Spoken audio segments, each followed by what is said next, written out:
मेरी दोनों बहू का इस घर में स्वागत है। अंदर आ जाओ, तुम दोनों बहुत सुंदर हो, बहुत प्यारी हो। केसरी ऐसा सोचकर अपने मन में सोच रही होती है। अब मेरी दोनों बहू आ गई हैं, इस घर को अच्छे से संभाल लेंगी, जैसे कि मैंने संभाला है। ऊपर से अब ठंड में मुझे काम भी नहीं करना पड़ेगा। जैसा मैंने सोचा था उससे भी बहुत सुंदर है मेरा ससुराल। अपना ससुराल देखकर तो मुझे इतनी खुशी हो रही है कि बस क्या बताऊं। मेरी तो सारी ठंड भी भाग गई। यहाँ तो किसी चीज की कमी ही नहीं है। सच कहूँ तो बहुत सुंदर लग रहा है ससुराल। पहले तो मैंने बहुत गरीबी देखी है, लेकिन ससुराल में किसी चीज की कमी नहीं होगी क्योंकि सब बढ़िया है। दोनों बहू के चेहरे पर मुस्कान थी। तुम दोनों बहुत थक चुकी होगी और तुम्हें ठंड भी लग रही होगी। चलो, मैं तुम्हें तुम्हारे कमरे में छोड़ आती हूँ। उसके बाद तुम्हारी पहली रसोई की रस्म करेंगे। केसरी ऐसा कहकर अपनी दोनों बहू को उनके कमरे में लेकर जाती है, जहाँ दोनों बहू थोड़ी देर आराम करती हैं। कुछ ही देर में केसरी उनके पास आती है और उन्हें पहली रसोई की रस्म के लिए बुलाती है। तुम दोनों ने आराम तो कर ही लिया होगा, चलो पहली रसोई की रस्म भी कर लेते हैं। केसरी ऐसा कहने के बाद दोनों बहू को ठंड में रसोई में छोड़कर बाहर चली जाती है। थोड़ी ही देर में फिर से वो दोबारा आती है। मुझे माफ कर देना, मैं तो तुम्हें सामान निकाल कर देना ही भूल गई। अभी देती हूँ। केसरी रसोई में आकर एक कटोरी लेती है और उसमें 6 चम्मच चीनी डालती है, 2 गिलास दूध निकाल कर रख देती है और साथ में 2 कटोरी चावल निकाल के डोंगे में रख देती है। ये रहा सारा सामान। अब तुम अच्छी सी स्वादिष्ट खीर बनाकर सभी के लिए मीठे में लेकर आ जाना। केसरी इतना कहकर रसोई से बाहर चली जाती है और दोनों बहू एक दूसरे की तरफ देख रही होती हैं। लगता है माँ जी हमें कुछ ज्यादा ही भली समझ रही हैं। मुझे तो लगता है कि उन्हें ये लग रहा होगा कि हमें खाना बनाना ही नहीं आता। चलो, कोई बात नहीं, हम अपने हिसाब से बना लेते हैं। ज्यादा बनाएंगे ताकि रात को खाने को मिल जाए। खाने के बाद कुछ मीठा अच्छा लगता है। इस तरह आराध्या और राधिका दूध चीनी चावल निकाल कर ज्यादा सी खीर बना लेती हैं, जिसके बाद वो खीर परोसकर घर में सभी को देती हैं। बहुत अच्छी खीर बनाई है। वैसे ठंड में खीर अच्छी लगती है, लेकिन चलो खाना तो अच्छा बनाना आता है तुम्हें।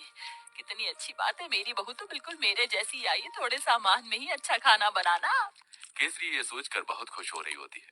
वो कुछ देर बाद अपने कमरे में आराम करने चली जाती है। अब दोपहर का खाना बनाने की बारी आती है, तो दोनों बहू ठंड में रसोई में आती है। कुछ ही देर में केसरी भी रसोई में आती है। अरे, इस वक्त तुम रसोई में क्या कर रही हो? माँ जी, हमने सोचा कि समय पर ही दोपहर का खाना बना देते हैं। अरे, दोपहर के खाने की क्या जरूरत है, सीधा शाम को खाना बनाना चाहिए ना। वैसे भी ठंड में इतनी भूख कहाँ लगती है। और इस पतीले में क्या रखा है? केसरी तब पतीले को देखती है तो उसके अंदर खीर होती है। हे भगवान, इतनी सारी खीर! तुम दोनों ने इतनी सारी खीर कैसे बना दी, जबकि मैंने तुम्हें सिर्फ 2 कटोरी चावल दिए थे, 2 गिलास दूध दिया था। अरे माँ जी, हमने ज्यादा इसलिए बना ली थी ताकि हम रात तक आराम से खीर खाते रहें। हे भगवान, तुम्हारा पेट है कि कुआं? आज के बाद ऐसा बिल्कुल नहीं होना चाहिए। जितना मैं सामान दूंगी उतना ही बनेगा। ठंड में इतना खाना कोई नहीं खाता। लेकिन माँ जी, लेकिन वेकिन कुछ नहीं। इस घर को चलाना है या घर की बर्बादी करनी है? आज से ही अपने कान में आटा लगा लो, फिर ये गलती नहीं होनी चाहिए। राम राम राम, इतनी सारी खीर देखकर कहीं आज मुझे हार्ट अटैक ही ना आ जाए। ऐसा बोलते बोलते केसरी अपने कमरे में चली जाती है और दोनों बहू ठंड में कांपते हुए एक दूसरे को देखती रह जाती हैं। फिर आती है रात को खाना बनाने की बारी। तो रात को जब खाना बनाने दोनों बहू ठंड से कांपते हुए रसोई में जाती हैं, उनसे पहले वहां केसरी मौजूद होती है। उसने पहले ही सब कुछ गिनती करके निकाला होता है। देखो बहू, ये एक बैंगन है, 4 आलू हैं, साथ में मैंने आटा निकाल कर रख दिया है। इस आटे में से केवल 10 रोटी बननी चाहिए। 2 मेरी, 4 तुम दोनों की और 4 दोनों मेरे बेटों की। ऐसा कहकर केसरी रसोई में चली जाती है। इस तरह दोनों ही बहू कंजूस सास से बहुत ज्यादा परेशान हो जाती हैं।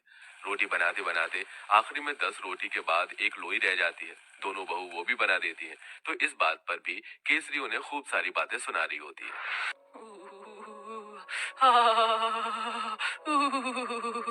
बहुत ठंड लग रही है। एक तो घर के सारे काम करो, ऊपर से खाना भी बनाओ तो गिनती का। मेरा तो पेट भी नहीं भरता। पता नहीं कंजूस सास हमें कुछ खाने क्यों नहीं देती। सही बोल रही हो। ऊपर से रसोई में काम करते हुए ठंड लगती है। हमारी सास हमें एक हीटर भी नहीं ला कर दे सकती। वैसे मुझे बहुत जोरों से भूख लगी है। 2 रोटी में मेरा क्या होगा? एक आखिरी में 10 रोटी के बाद एक लोई रह जाती है। दोनों बहू वो भी बना देती हैं। तो इस बात पर भी केसरी उन्हें खूब सारी बातें सुना रही होती है।